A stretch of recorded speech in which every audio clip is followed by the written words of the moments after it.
नमस्कार, live cities की night bulletin दिन में बिहार में आपका स्वागत है। खबरों की शुरुआत करेंगे, उससे पहले डालते हैं एक नजर आज की सुर्खियों पर। नीतीश कुमार को लेकर एनडीए चिंतित, हेल्थ बुलेटिन जारी करने की मांग। 3 राज्यों में हार के बाद एनडीए गठबंधन में खटास, जेडीयू ने कांग्रेस को घेरा। बिहार में लड़ाई अब 70 और 30 की होगी, बोले सम्राट चौधरी। तेज प्रताप बोले, मुझे रोकने के लिए बीजेपी आरएसएस ने रची साजिश। कांग्रेस की हार हुई है, इंडिया गठबंधन की नहीं, बोले एमएलसी समीर सिंह। 7 जन्म लगेंगे तो भी दोबारा सीएम नहीं बनेंगे, मांझी नीतीश के मंत्री का तंज। माले ने के पाठक के खिलाफ खोला मोर्चा। बिहार बोर्ड ने जारी किया मैट्रिक इंटर परीक्षा की डेट शीट। बिहार में करवट लेगा मौसम, बारिश और ठंड को लेकर अलर्ट। मुजफ्फरपुर में घर से खींचकर युवक का गला रेता। अब खबरें विस्तार से। बिहार के मुख्यमंत्री नीतीश कुमार की तबीयत पर अब राजनीति शुरू हो गई है। बता दें कि कुछ दिनों से सीएम नीतीश के बीमार होने की खबरें सामने आ रही हैं और पहले भी स्वास्थ्य को लेकर राजकीय महोत्सव का उद्घाटन करने सीएम नीतीश कुमार नहीं जा पाए थे। इस बीच पूर्व सीएम जीतन राम मांझी ने सोशल मीडिया एक्स पर लिखा है कि नीतीश कुमार की तबीयत खराब है, नीतीश कुमार का हेल्थ बुलेटिन जारी होना चाहिए। तो वहीं अब केंद्रीय मंत्री गिरिराज सिंह ने भी मांझी की मांग का समर्थन किया है। उन्होंने भी एक्स पर लिखा कि जीतन राम मांझी की चिंता जायज है और मुख्यमंत्री को लेकर हमें भी चिंता है। केंद्रीय मंत्री गिरिराज सिंह ने अपने पोस्ट में लिखा कि नीतीश कुमार जी केवल एक गठबंधन के मुख्यमंत्री नहीं बल्कि पूरे बिहार के मुख्यमंत्री हैं, इसलिए नीतीश कुमार जी का हेल्थ बुलेटिन जारी होना चाहिए।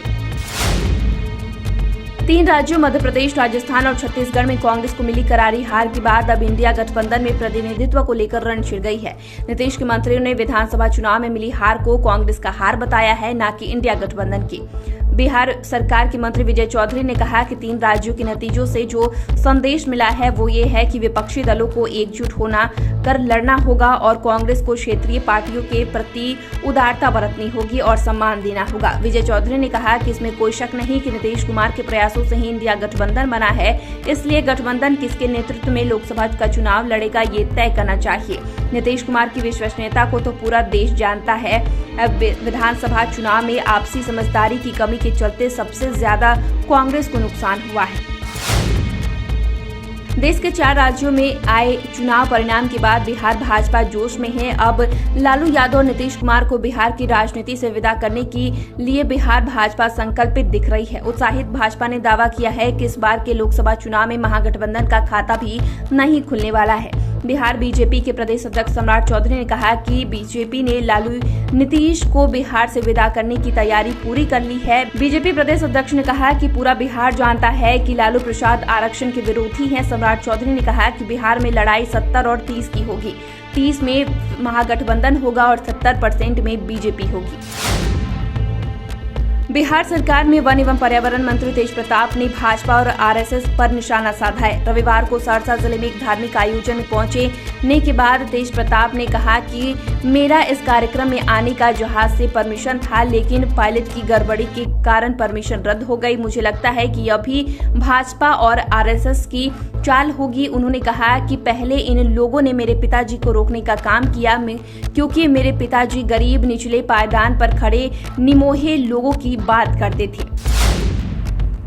3 राज्यों में कांग्रेस को मिली करारी हार के बाद इंडिया गठबंधन में आरोप प्रत्यारोप का दौर जारी है। एक तरफ जहां जेडीयू और राजद कांग्रेस को घेर रही है, तो वहीं दूसरी तरफ अब कांग्रेस का भी जवाब आना शुरू हो गया है। कांग्रेस एमएलसी समीर सिंह ने साफ तौर पर कहा है कि हम मानते हैं कि कांग्रेस की हार हुई है। हमारे नेता राहुल गांधी भी इस बात को स्वीकार करते हैं, लेकिन यह सिर्फ कांग्रेस की हार है, यह इंडिया गठबंधन की हार नहीं है। बिहार सरकार में मंत्री श्रवण कुमार ने पूर्व सीएम जीतन राम मांझी पर बड़ा हमला बोला है। श्रवण कुमार ने कहा कि सीएम नीतीश कुमार ने उनको बिहार का मुख्यमंत्री बनाकर सम्मान और अवसर दिया, लेकिन अब ऐसा मौका उन्हें 7 जन्मों में नहीं मिलने वाला है।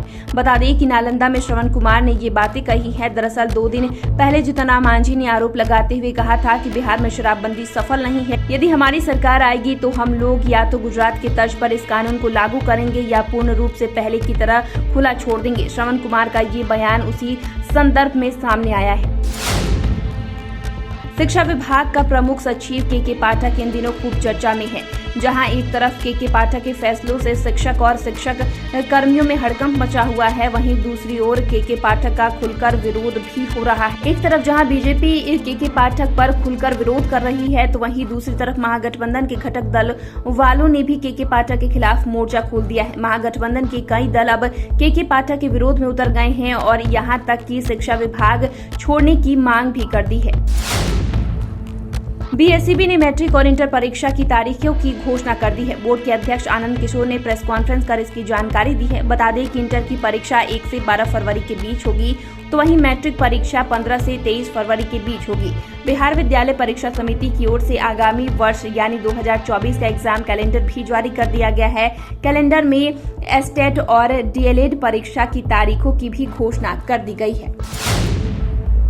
बिहार का मौसम इन दिनों लगातार करवट ले रहा है। एक तरफ जहां पश्चिमी विक्षोभ इसका कारण बना है, तो वहीं दूसरी ओर तापमान में बढ़ोतरी भी देखी जा रही है। इस बार बिहार में ठंड का असर कुछ खास देखने को नहीं मिला है।